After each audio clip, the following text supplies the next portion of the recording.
Muy buenos días, gracias por acompañarnos en este espacio. Soy Manuel Triay y hoy me acompaña aquí en el estudio el consejero del Instituto Nacional Electoral, Onuquib Espadas Ancona. Onuquib, bienvenido y gracias por tu compañía. ¿Qué tal, Manuel? Un gusto volver a estar contigo frente a cámaras y micrófonos.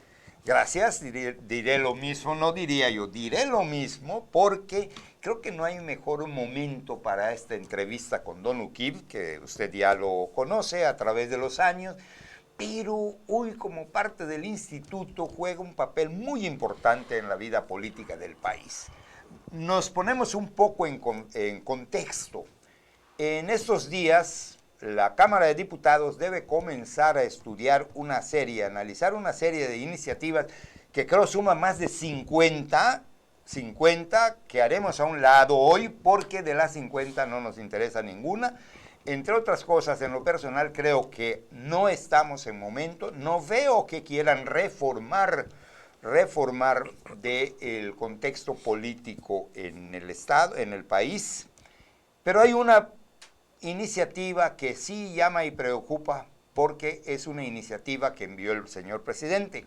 De esa iniciativa que envió el presidente, a mí solo me llama la atención ese bombardeo o ese deseo de acabar con el Instituto Nacional Electoral como lo tenemos ahora, ajeno a las manos, hasta donde es posible, ajeno a las manos del gobierno federal.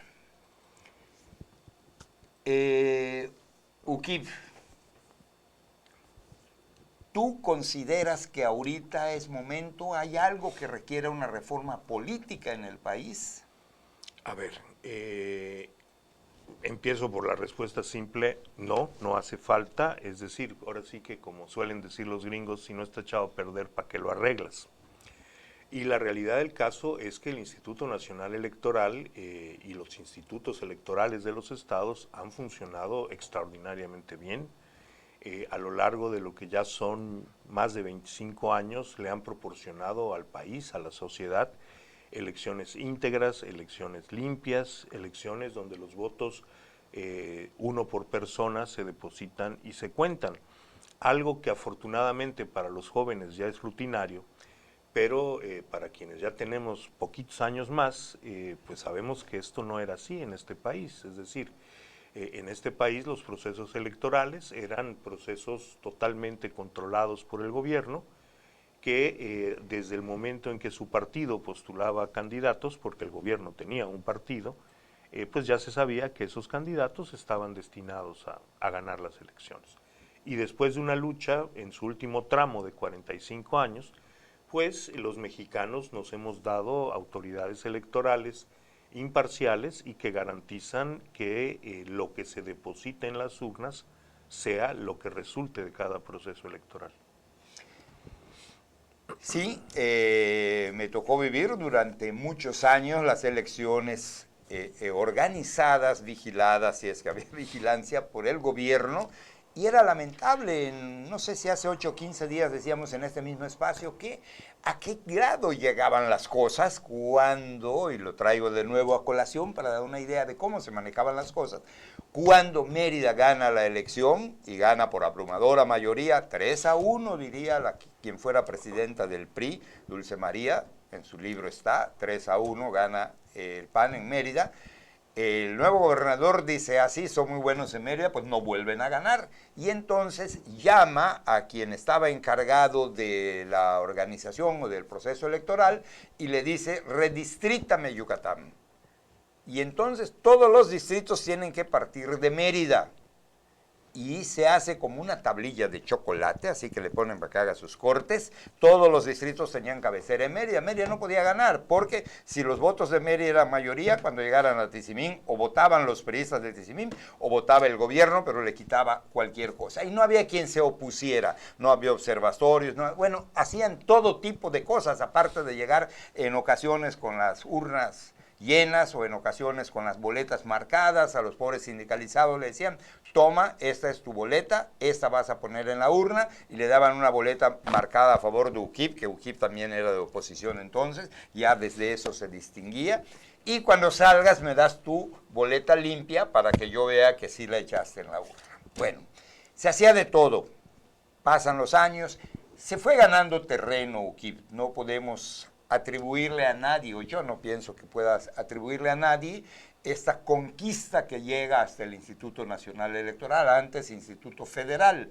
Se va creando conciencia cívica en el país, muchos grupos van trabajando, partidos políticos, periódicos incluso, van trabajando en favor de una democracia un poquito menos dirigida, y así llegamos hasta un instituto que se integra. Cuando nace el Instituto Federal Electoral, hoy INE, se integra como UKIP. Bueno, se integraba por 7 consejeros ciudadanos, se llamaban entonces, y este naciente Instituto Federal Electoral no era un órgano autónomo, era un órgano que seguía dependiendo del gobierno, aunque legalmente se habían establecido mayores garantías para tener elecciones limpias. De cualquier manera, el IFE era presidido por el secretario de Gobernación. Después, en 1996, con esta gran reforma, la más importante desde 1977, en mi opinión, es cuando finalmente se le concede al INE autonomía, es decir, la capacidad de administrarse y organizar elecciones, tomar decisiones propias independientemente de cualquier poder constituido. Entonces, ¿cómo se constituía este instituto? ¿7 o 9 ya eran? ¿7? No, eran 7. 7 personas que eran designadas ¿por quién? Por la Cámara de Diputados. Ese mecanismo se ha mantenido. Es decir, Por la es Cámara la Cámara de Diputados. Si la Cámara de Diputados escogía a quienes le daba su gana, pues era lo mismo, porque si tenía aproximadamente.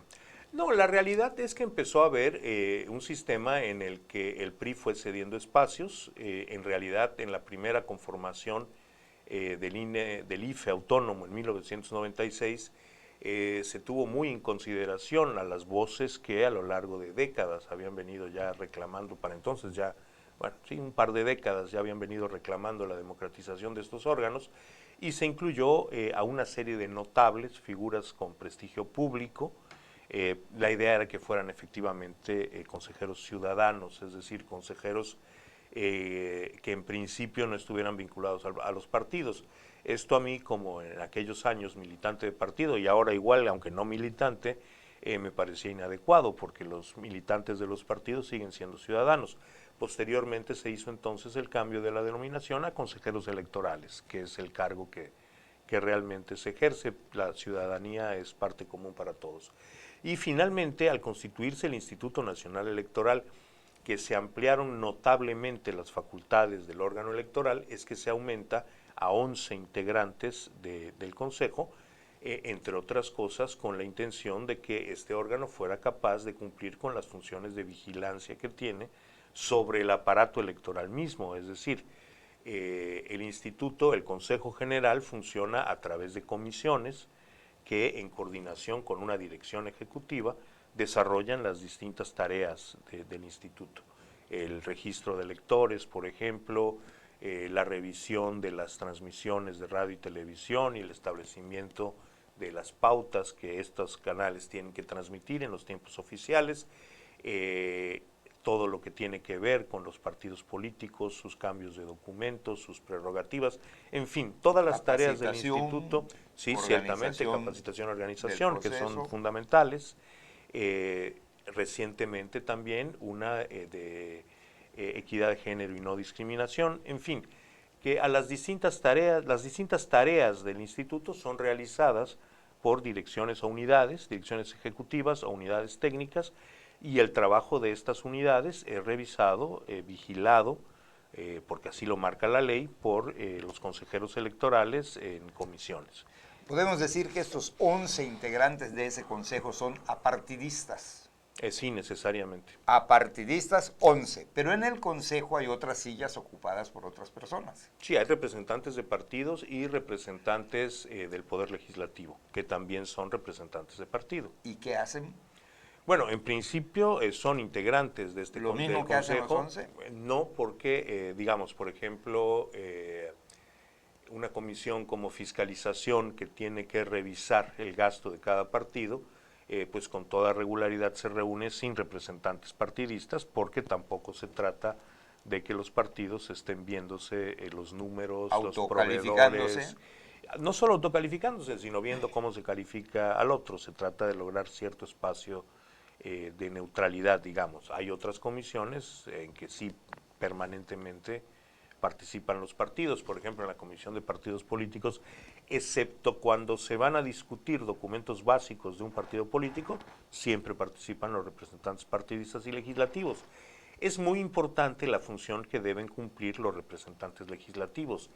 Estos serían, digamos, la articulación entre lo que ocurre realmente en el proceso de organización de elecciones y lo que la ley marca, es decir, son las figuras encargadas de, en todo caso, detectar problemas o posibilidades de cambio que fueran pertinentes a la ley y que esto fluyera al Poder Legislativo. Esa es la intención. ¿Cuántos representantes hay de partido y cuántos del Poder Legislativo? Ya me empezaste a meter en problemas. A ver, de partido es uno por partido político, con lo cual sumamos 18, y es uno por partido político a través del Poder Legislativo también. Allá no hay chicos ni grandes, todos los partidos tienen derecho a voz y voto por igual. No, todos los partidos tienen derecho a voz y no tienen derecho a voto. Todos tienen derecho a voz y no tienen derecho a voto. Así es. Perfecto. Los representantes del legislativo, ¿en qué condiciones están? Es lo mismo. Todos los únicos que tienen derecho a voto son los consejeros 11 electorales. Consejeros electorales. Muy bien. UKIP Espadas. ¿Cómo llegan los consejeros? ¿Cómo llega UKIP concretamente a ser parte de esta élite? Porque lo es. Pues fíjate que todavía me lo pregunto. Pero sí, todo el trámite que tuviste a ver, que hacer. La parte formal es muy clara, es decir, hay definiciones legales, la Cámara de Diputados, consultando con otros órganos, con la Comisión Nacional de Derechos Humanos y con el Instituto de Acceso a la Información, designan integrantes de un comité técnico, que son expertos, académicos, gente con prestigio público, que va a calificar a lo largo de distintas etapas a quienes aspiran a ocupar un cargo en el Consejo. Okay. Es decir, a mí me tocó presentar un examen de opción múltiple sobre conocimientos electorales y de historia de la democracia. Posteriormente... a ver, vamos por partes. ¿A ti y a cuántos? ¿Cuántos aspiraban? En total éramos algo así como 400, no me acuerdo si un poquito más o un poquito menos. 400 aspirantes. Sí. ¿Y de esos pasaron? Pasamos a la segunda ronda, si la memoria no me falla, 80 mujeres y 80 hombres, uno más, uno menos. En esta segunda etapa uno presenta una carta de motivos por qué quiere ser integrante del Consejo, un ensayo. No, perdón. Pues mira, no es así, es decir, yo no creo que nadie se meta ahí nada más por tener un ingreso, pero lo cierto del caso es que, bueno, pues de repente uno lee el periódico y se encuentra con que hay una bolsa de trabajo y se contrata a 4 personas. No, más allá del chiste, uno tiene que explicar sus motivaciones personales y políticas para ocupar el cargo, y en esa misma etapa se valora también la trayectoria a través del currículum. De ahí sale otro grupo, no recuerdo cuántos, a entrevistas. Fuimos entrevistados por el comité técnico, y después de las entrevistas el comité técnico selecciona una quinteta por cargo a ocupar. En este caso eran 4 posiciones, y el comité técnico le presenta 4 quintetas a la Cámara de Diputados, que tiene que escoger a alguien una persona de cada quinteta, y esto se vota por mayoría calificada de 2/3 partes, es decir, tiene que haber consenso interpartidista, en la medida en que casi nunca en esa Cámara hay 2/3 partes que formen parte de un partido o de una alianza. Este es el proceso a través del cual se llega. Así llegas. Sí. Quizá la última parte es donde entra más lo político. No, ciertamente, la última etapa... donde entra lo político. Así es. Las 2, 3 primeras te son las técnicas. ganas por oposición. Sí, ciertamente. Desde luego hay...